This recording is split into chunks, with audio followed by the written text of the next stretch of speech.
Hello po, magandang araw. Magluto po tayo ng ginisang kangkong with oyster sauce.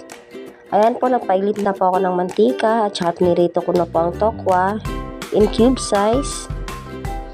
Hanggang sa maluto na po natin po ang tokwa, ibukod na po natin yan.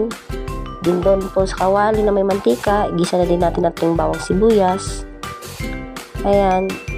At mayroon po ako tinadyang puso ng manok. Sinali ko na din po yan dyan. Ayan po. Gisa-gisahin na po natin hanggang sa mag-half cook na siya. Timpla natin siya ng asin tsaka paminta.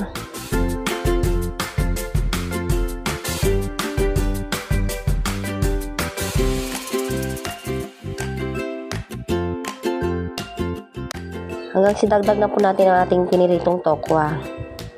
Ayan po. Lagyan na din natin siya ng oyster sauce. Depende na po sa inyo kung gaano karami lalagay yung oyster sauce. Sa akin po, mga 1 kutsarang oyster sauce po yan. Lagay ko. Haluin po natin hanggang sa maghalo po yung oyster sauce sa tokwa. Lagyan po natin siya ng kaunting tubig.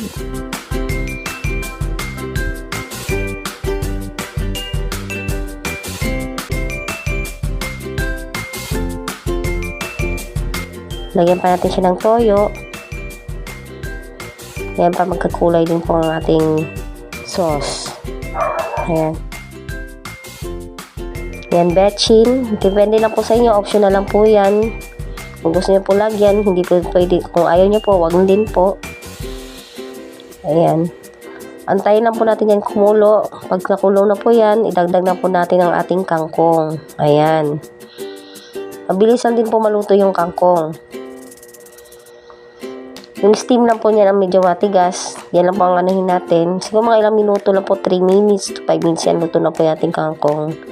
Ayan po, luto na po nating ginisang kangkong with oyster sauce. Sana magustuhan nyo po. Maraming salamat.